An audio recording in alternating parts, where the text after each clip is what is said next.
Film देखने वाले मेरे साथ इस सभागार में बैठे हुए सभी लोगों,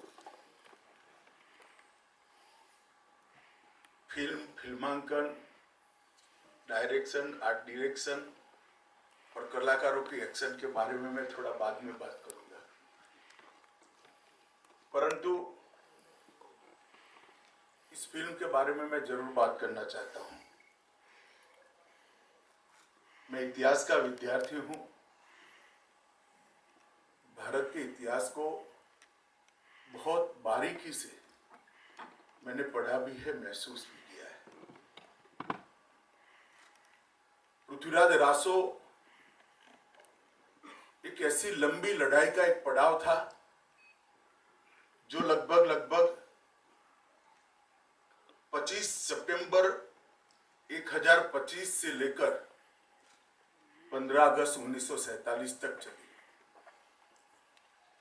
अनेक विध आक्रांताओं ने हमारे मान बिंदुओं की, हमारी सीमाओं की,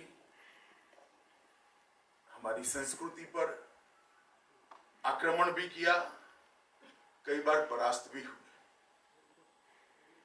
परंतु इसके सामने की लड़ाई हिंदुस्तान की धरती ने कभी खत्म नहीं की। कभी कोई पृथ्वीराज बनकर लड़ा, कहीं कोई भीमदेव बनकर लड़ा, कोई सिंध के राजा दाहिर बनकर लड़ा, कोई कश्मीर के अनंतपाल लड़कर लड़ा। ये सब ने लड़ते लड़ते सालों के सांस्कृतिक प्रभाव को, जो हमने बनाकर विश्व की श्रेष्ठ संस्कृति यहां पर हमने बनाई थी, उसका संरक्षण भी किया, संवर्धन भी किया। और जो आक्रांता विश्व भर में कभी पराजित नहीं हुए थे, उन्होंने स्वयं स्वीकार किया कि हम गंगा जमुना के मुहाने पे आकर डूब गए, वो हमें परास्त नहीं कर पाए। कई बार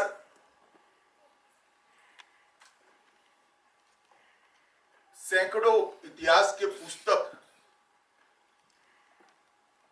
जो स्वाभिमान और जन जागृति नहीं ला सकते, एक काव्य ला देता है। इसका उदाहरण जिस काव्य पर फिल्म बनी है वो पृथ्वीराज रासो है। और कई बार हजारों पृष्ठ इतिहास के किसी महानायक का वर्णन नहीं कर सकते, 2.5 घंटे की फिल्म वो महानायक को फिर से जनमानस के अंदर महानायक करके प्रस्तावित करती है। और इसका उदाहरण सम्राट पृथ्वीराज है।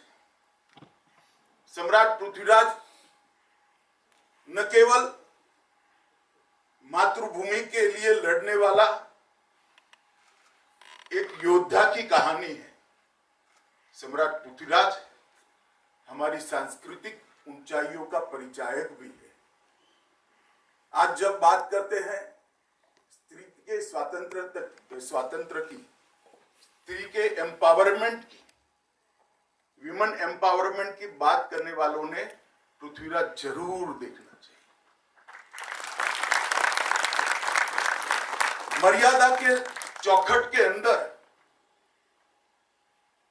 महिला की स्वतंत्रता क्या हो सकती है, सम्मान क्या हो सकता है, समान अधिकार क्या हो सकता है, ये हमारी सांस्कृतिक ऊंचाइयों का बहुत सुंदर तरीके से चित्रण भाई चंद्र प्रकाश जी ने किया है। मैं उनको बहुत बहुत साधुवाद देना चाहता हूं। पृथ्वीराज कहानी एक ऐसे योद्धा की है जो अफगानिस्तान से लेकर दिल्ली तक एक एक इंच जमीन पर हुए, एक एक इंच जमीन पर लड़े। 900 साल, 1000 साल की लड़ाई व्यर्थ नहीं गई है। सन 47 में हम स्वतंत्र हुए और मैं निश्चित रूप से कह सकता हूं कि 2014 से जो सांस्कृतिक पुनर्जागरण का एक युग भारत के अंदर शुरू हुआ है, वो फिर से एक बार भारत को उस ऊंचाइयों तक ले जाएगा जहां पर हम कभी थे। अनेक विध कठिनाइयों के पार करते हुए भारत का गौरव, भारत की महानता, भारत की संस्कृति और हमारा स्वधर्म आज फिर से एक बार उस रास्ते पर चल पड़ा है जो सालों पहले हम पूरी दुनिया को रास्ता दिखाते थे। फिल्म की कथा कितनी भी ताकतवर क्यों न हो, अगर उसका दिग्दर्शक इसके अंदर प्राण नहीं पुरता है तो फिल्म कभी भी कथानायक के साथ न्याय नहीं करती है। और अगर इसके अभिनेता अभिनेत्री वो पात्र को अपने अंदर जीवित नहीं करते हैं तो वो कथानायक के साथ अन्याय करते हैं, कथानायक को जीवित नहीं करते हैं, कथानायक को अमर नहीं बना सकते। मैं बिल्कुल मन से किसी भी दबाव के बगैर कह रहा हूं, भाई चंद्र प्रकाश जी ने इस फिल्म को, पृथ्वीराज को हूबहू फिर से पुनर्जीवित करने का काम किया है और पूरे भारत के अंदर इससे चेतना की जागृति होगी, हमारी सांस्कृतिक ऊंचाइयों की स्मृति फिर से हम एक बार देख पाएंगे। अक्षय कुमार और मानुषी ने भी दो महान पात्र जिन्होंने भारत के गौरव के लिए, भारत की आत्म सम्मान के लिए, स्वधर्म के रक्षण के लिए अपने प्राण का बलिदान दिया था, उनको आत्मसात कर बहुत अच्छे तरीके से उनको पुनर्जीवित करेगा। सिर्फ एक्टिंग करने से कोई पात्र और ऐसे महानायक का, ऐसी महानायिका का पात्र पुनर्जीवित नहीं होता है। एक्टिंग शब्द बहुत छोटा पड़ जाता है। जब इसको आप जीने लगते हो तभी इस प्रकार का कथा पर से इस प्रकार की फिल्म तैयार हो सकती है और दोनों कलाकारों ने इसके अंदर जान डालने का काम किया है और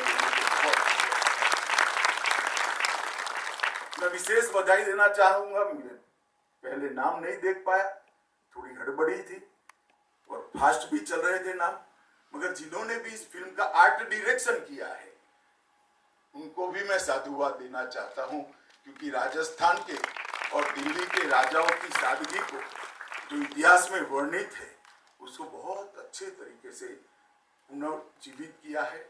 उस समय के, उस कालखंड के शस्त्र, परिवेश, सेनाओं के कुटीर से लेकर सेनाओं के रखरखाव की स्थिति, सभी उस समय का फिर से पुनर्जीवित हुआ है। आर्ट डायरेक्टर को मेरी ओर से बहुत बहुत बधाई। एक ऐसा क्षेत्र है जिस पर किसी का ध्यान नहीं जाता है, मगर मैं फिल्म सिर्फ देखने वाला व्यक्ति नहीं हूं। हमारे गुजरात में एक शब्द है माणू, माणू मतलब इसको अपने दिल की गहराइयों से अनुभूति करना, इसको माणू कहते हैं। मैं फिल्म को सिर्फ देखने वाला व्यक्ति नहीं हूं, इसकी अनुभूति करने वाला व्यक्ति हूं। आर्ट डायरेक्टर को मेरी बहुत बहुत बधाई और आपकी पूरी टीम को मैं कहना चाहता हूं कि फिल्म पूरे देश भर के अंदर फिर से एक बार आत्मगौरव, राष्ट्रभक्ति और स्वधर्म के प्रति अपने अभिमान को फिर से जागरूक करेगी, इसमें मेरे मन में कोई संशय नहीं है। मैं अक्षय भाई को भी बहुत बहुत धन्यवाद कहना चाहता हूँ। 13 साल के बाद मैं मेरे परिवार के साथ फिल्म देख रहा हूँ, जो उन्होंने मुझे मौका दिया 13 साल के बाद और गुजरात देखने का मौका दिया। इसके लिए अक्षय भाई का भी बहुत बहुत धन्यवाद। आप लोगों को भी बहुत बधाई। पहला शो आप लोग देख रहे हैं, बहुत बहुत शुभकामनाएं।